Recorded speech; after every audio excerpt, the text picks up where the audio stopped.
Did you know that due to a young female officer's mistake, a suspect was hit by a train, and the police had to pay up to $10 million in compensation? Oh my God! Oh my God! Was she in there? Was she in there? Oh my God! Yes, she was! Oh my God.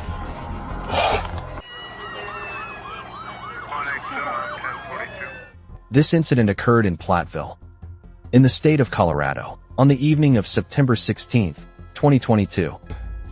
Platteville Police Department received a call reporting a road rage incident. The caller reported that a woman later identified as Rios Gonzalez, 20 years old, referred to as Tsong 2, was driving a Toyota Tundra and blocked their vehicle, and even pulled a gun to threaten them. Police nearby immediately began pursuit. Officers from Platteville included Barbaro, as well as Buxton and Jordan from the Fort Lupton station, and Officer Stank, all approached Tsong 2. Upon realizing she was being followed, she pulled over onto a side road.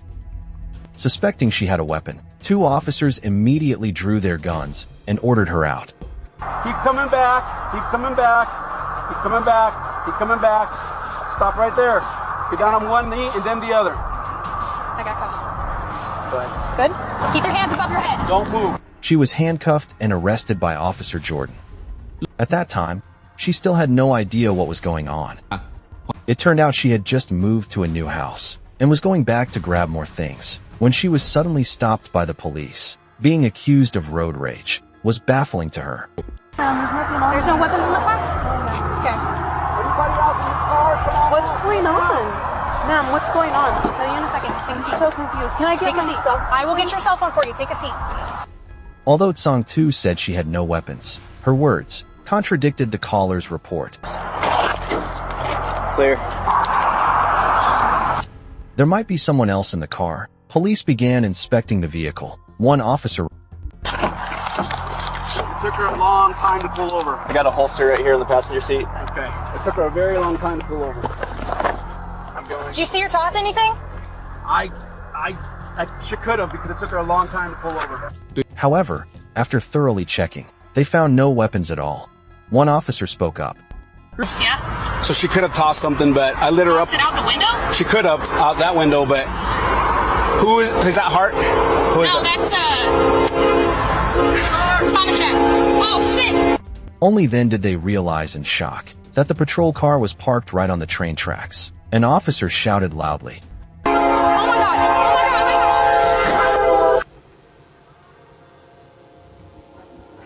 Oh my God! In an instant, a train came crashing into the 3-ton vehicle and flung it like a piece of paper. The car disappeared. The dispatch center immediately received the report. Dispatch, contact 346. Patrol car was just hit by a train.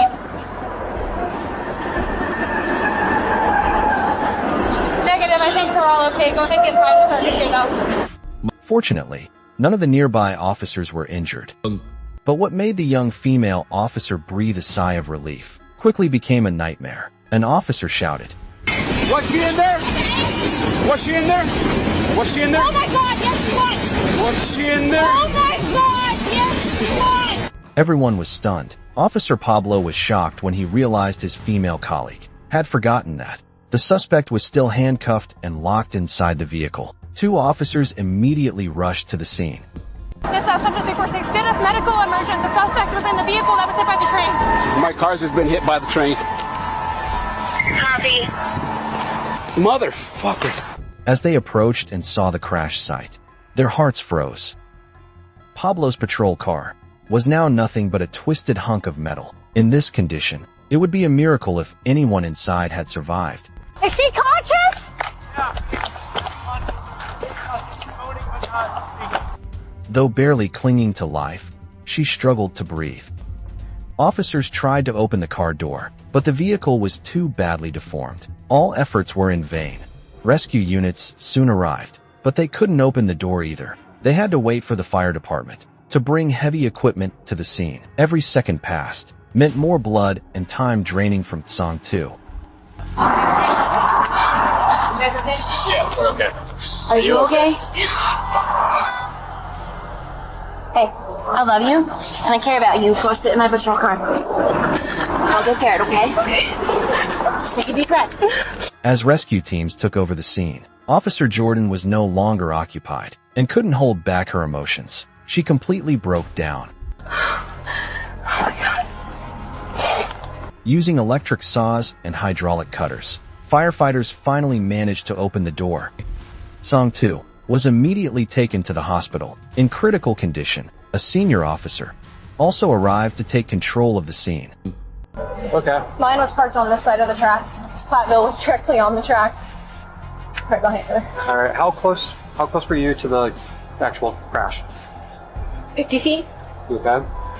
I'm gonna have you dress out, okay? According to the investigation report, Jordan, who had been crying nonstop, knew very well her police career was likely over. Is he gonna take my gun? No. Why would they think you didn't shoot anybody, did you? No. That wasn't part of the call. Why the f was he parked on the tracks? When asked why she parked on the train tracks, Jordan immediately blamed Pablo. If he hadn't parked in the wrong spot, this tragedy wouldn't have happened, but Pablo had a different view. Well, I didn't know she was in my car because I remember when the train hit, I said, was she in my car? And she said, oh my gosh, she was. Yeah. She said, train. And then I hear I hear that. And then I start moving this way and... It turned out that at the time, Pablo was busy checking another vehicle and had no idea that Jordan had locked the suspect in his patrol car. The two officers belonged to different departments. Normally, they competed for credit, but now, both were trying to avoid blame. After a thorough search of the vehicle, police finally found a weapon, which confirmed the original report from the caller. Song 2 was suspected of threatening others with a weapon, but would that change the outcome? Almost certainly not. Now she'll be like, man, it feels like I got hit by a train. I mean, you could say that. Now she knows what it feels like.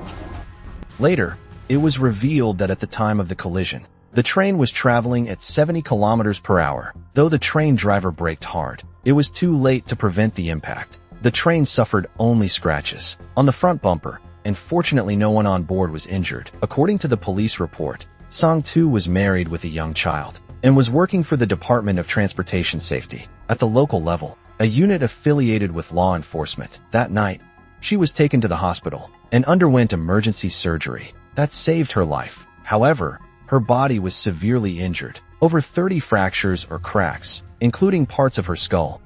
She was nearly crushed in the impact. When she regained consciousness, Jordan tried to apologize, but Song 2 refused to see her. She only sent one message.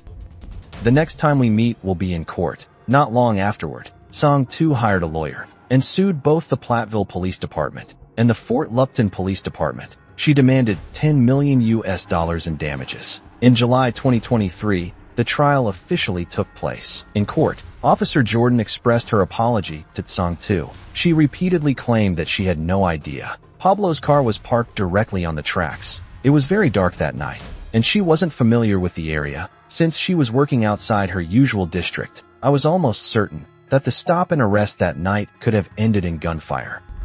However, Jordan's explanations had no effect. She was convicted of reckless conduct, causing serious harm and assault. The court sentenced her to 30 months probation and 100 hours of community service.